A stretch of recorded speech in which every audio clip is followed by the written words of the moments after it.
সূরার মধ্যে সাহাবাতুল আনসারী রাদিয়াল্লাহু তাআলা আনহু এত বিকট আওয়াজ দিয়েছে যে মসজিদ পর্যন্ত কম্পন সৃষ্টি হয়ে গেছে। সাহাবায়ে কেরামদের মনের মধ্যে কম্পন সৃষ্টি হয়ে গেছে।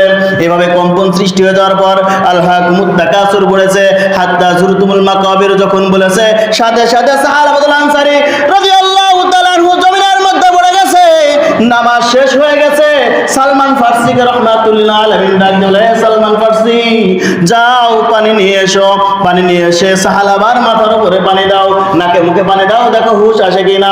সাহাবাতুল আনসারী যখন জমিনের মধ্যে পড়ে গিয়েছে, সাইদ রাদিয়াল্লাহু তাআলা আনহু দেখেন জমিনের মধ্যে পড়ে গিয়েছে।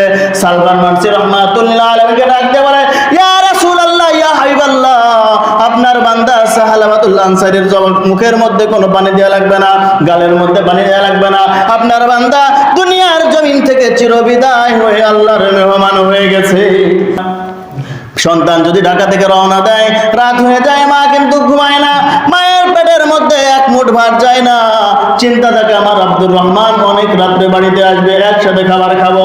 আমার আব্দুর রহিম অপরাধ করেছে, যদিও সে অপরাধ করেছে, কিন্তু যখন ভুলটাকে স্বীকার করবে, ভুলটাকে স্বীকার করার পর আমি মায়ের বুকে ফিরে আসবে। এইভাবে যখন সাহাবাতুল আনসারী কান্নাকাটি করতেছে, প্রতিমধ্যে অনেক রাত হয়ে গেছে, চেহারা দেখা যায় না।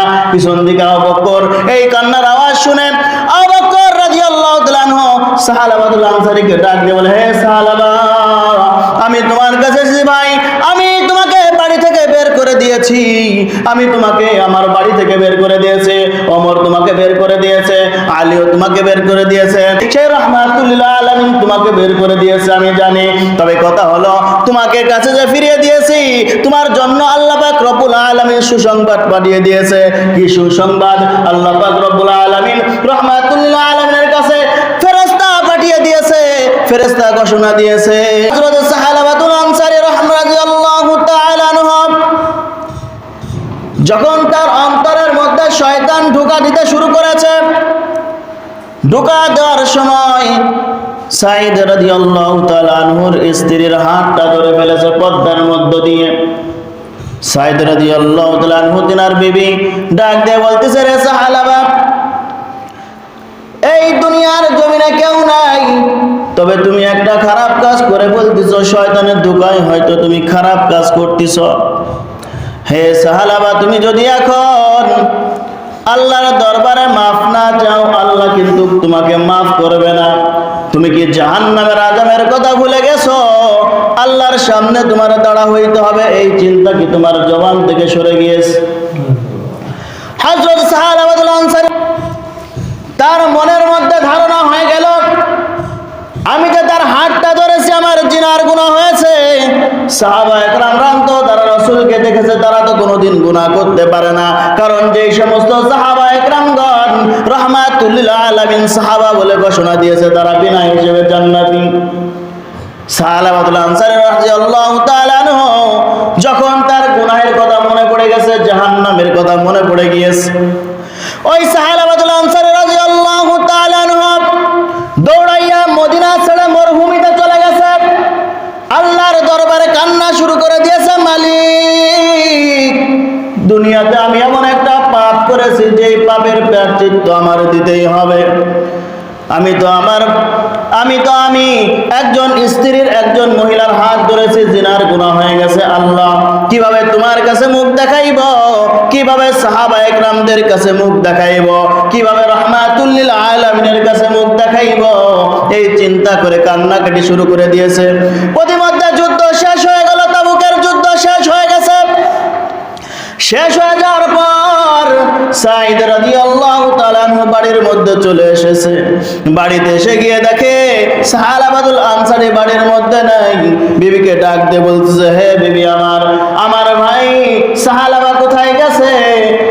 ওই বিবি ডাক দিয়ে বলে, তোমার ভাই একটা অপকর্ম করেছে, খারাপ কাজ করেছে, জিনায়ের গুনাহ করেছে, যার কারণে তিনার জিন্দেগির গুনার কথা মনে পড়ে গিয়েছে, সে বাড়ি থেকে দূর হয়ে গেছে। কোথায় গেছে আমি জানি না।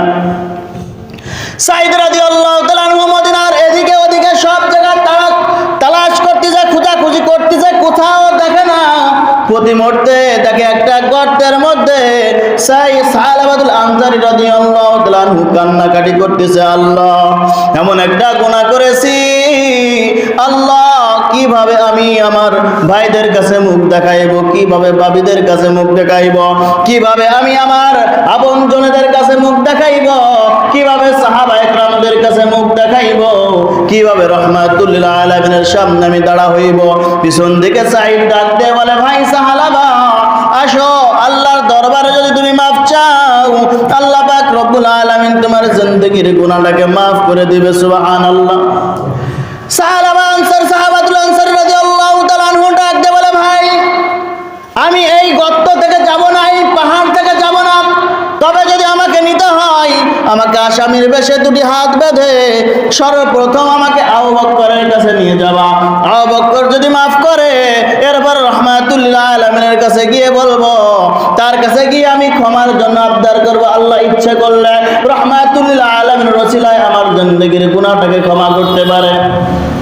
সাহাবাতুল আনসার রাদিয়াল্লাহু তাআলা আনহুর হাতটা বেঁধে সর্বপ্রথম হযরত ওমরের কাছে নিয়ে আসছে।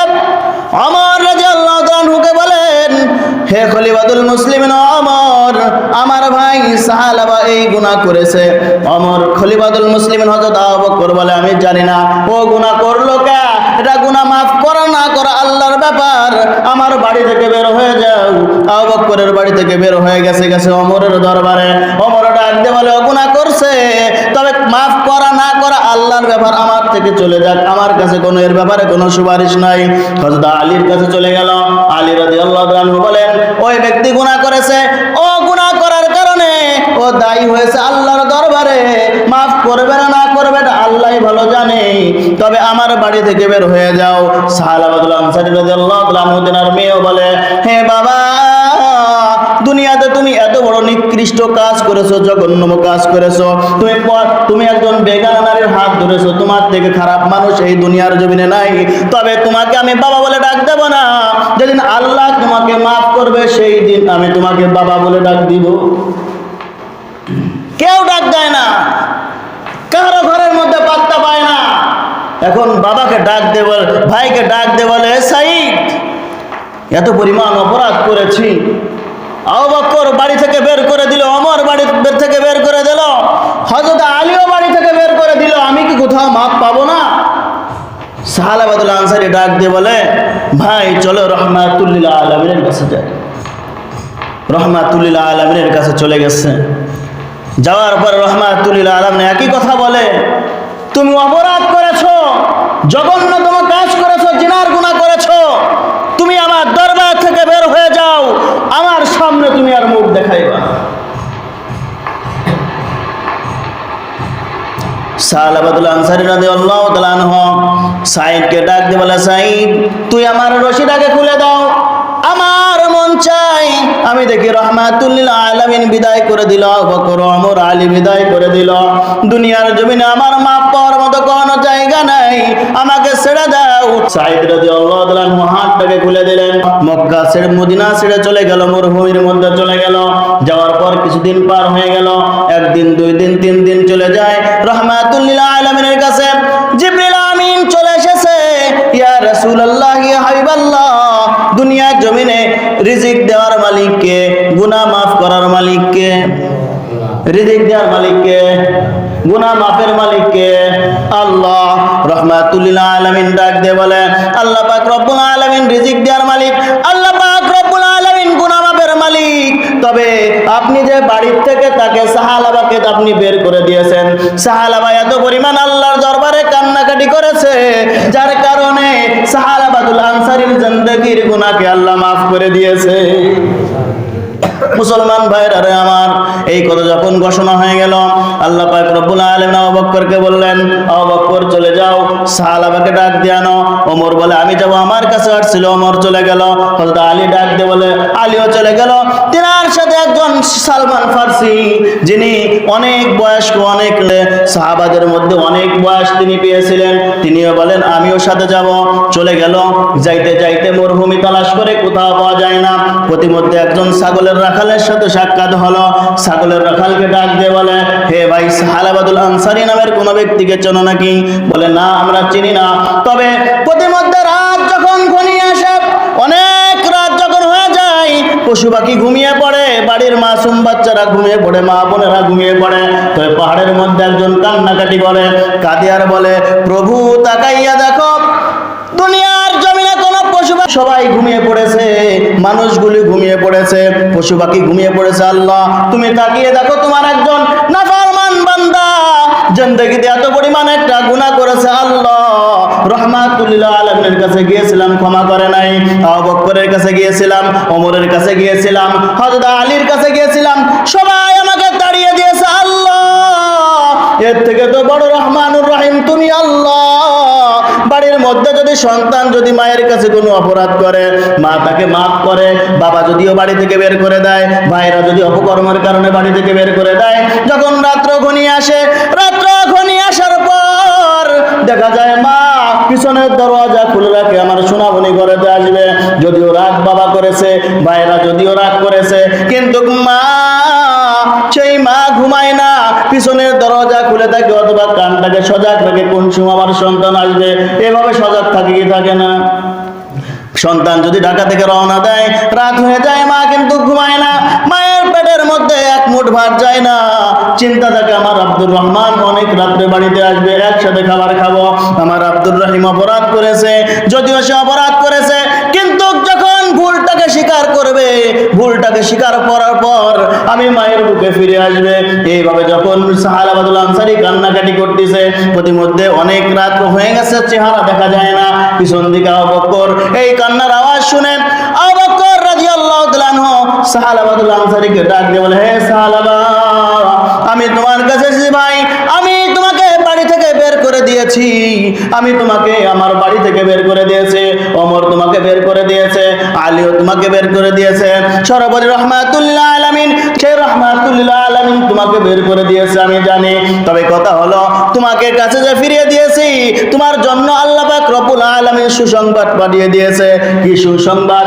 আল্লাহ পাক রব্বুল আলামিন রাহমাতুল লিল আলামিনের কাছে ফেরেশতা পাঠিয়ে দিয়েছে, ফেরেশতা ঘোষণা দিয়েছে, ইয়া রাসূলুল্লাহ, ইয়া হাবিবাল্লাহ, সাহালাবাদুল আনসারী যেই গুনাহ করেছে, এত পরিমাণ কান্নাকাটি করেছে, আল্লাহ পাক রব্বুল আলামিন সাহালাবা তোমার জিন্দেগীর গুনাহটাকে আল্লাহ মাফ করে দিয়েছে। রাত অনেক হয়ে গেছে, সাহালাবাদুল আনসারী রাদিয়াল্লাহু তাআলা আনহুকে নিয়ে আসছেন, আসার পথে মধ্যে রাত্র ঘনিয়ে ফজরের সময় চলে এসেছে। মসজিদের মধ্যে রাহমাতুল লিল আলামিন নামাজ পড়াচ্ছেন, মসজিদের মধ্যে নামাজ পড়াচ্ছেন, মসজিদ নববীর মধ্যে রাহমাতুল লিল আলামিন সূরা তাকাসুর ধরেছে, সাহালাবা দাঁড়িয়েছে, যখন আল হাকুমুত তাকাসুর পড়তেছেন, সূরা পড়তেছেন, সূরার মধ্যে সাহালাবাদুল আনসারী রাদিয়াল্লাহু তাআলা আনহু এত বিকট আওয়াজ দিয়েছে যে মসজিদ পর্যন্ত কম্পন সৃষ্টি হয়ে গেছে, সাহাবায়ে কেরামদের মনের মধ্যে কম্পন সৃষ্টি হয়ে গেছে। এভাবে কম্পন সৃষ্টি হয়ে যাওয়ার পর আল হাকুমুত তাকাসুর বলেছে, হাত্তা যুরতুমুল মাকাবির যখন বলেছে, সাথে সাথে সাহাবাতুল আনসারী রাদিয়াল্লাহু তাআলা আনহু জমিনের মধ্যে পড়ে গেছে, নামাজ শেষ হয়ে গেছে। সালমান ফারসিকে রাহমাতুল্লাহ আলাইহি ডাক দিলে, সালমান ফারসি যাও পানি নিয়ে এসো, পানি নিয়ে এসে সাহালাবার মাথার উপরে পানি দাও, নাকে মুখে পানি দাও, দেখো হুঁশ আসে কিনা। সাহালাবাদুল আনসারী যখন জমিনের মধ্যে পড়ে গিয়েছে, সাইদ রাদিয়াল্লাহু তাআলা আনহু দেখেন জমিনের মধ্যে পড়ে গিয়েছে, সালমান ফারসি রাহমাতুল্লাহ আলাইহিকে ডাক দিয়ে বলে, ইয়া রাসূলুল্লাহ, ইয়া হাবিবাল্লাহ, আপনার বান্দা সাহালাবাদুল আনসারীর মুখের মধ্যে কোনো পানি দেওয়া লাগবে না, গালের মধ্যে পানি দেওয়া লাগবে না, আপনার বান্দা দুনিয়ার জমিন থেকে চিরবিদায় হয়ে আল্লাহর মেহমান হয়ে গেছে। সাহালাবাদুল আনসারী তেনার মেয়ে বলছিল যে আমি বাবাকে বাবা বলে মেনে নিয়ে নেব না, আল্লাহ মাফ করো না করা পর্যন্ত। যখন আল্লাহ পাক রব্বুল আলামিন সাহালাবাদুল আনসারীকে মাফ করেছে, মেয়ে দৌড় দিয়ে চলে এসে বলে, বাবা আমি আপনাকে বলেছি বাবা বলে ডাক দিব না, তবে এখন আমি আপনাকে বাবা তো বললাম, কিন্তু বাবাকে তো জীবনের মতো হারাইলাম। বাবা বলে কি ডাক দেওয়ার মধ্যে কেউ আসেনি? কেউ নাই। রাহমাতুল্লাহ আলাইহি বলেন, তোমার বাবার মৃত্যুর কারণে আমার বুকটা কলিজা ফেটে যাচ্ছে, এখন যদি তুমি কান্নাকাটি করো, আমার কান্না কিন্তু কেউ থামাইয়া রাখতে পারবে না। হে সাহালাবার মেয়ে, তোমাকে আমি বলে দিলাম, যতদিন তুমি এই দুনিয়াতে বেঁচে থাকো, আমাকে তুমি বাবা বলে ডাক দিবে। মুসলমান ভাইরা আমার নামাজের ব্যবস্থা হয়ে গেল, দাফন কাফনের সময় চলে এলো। যখন জানাজা হয়ে গেল, জানাজা হয়ে যাওয়ার পর কবরের মধ্যে নেছে আল্লাহর দরবারে মাপ চাইয়া জান্নাতের মেহমান হয়েছে সাহালাবা। এই সাহালাবার জানাজার মধ্যে এত পরিমাণ ফেরেশতা হয়েছে যে ফেরেশতার কারণে আমি পাটা ঠিক মতো জমিনে ফেলতে পারি নাই।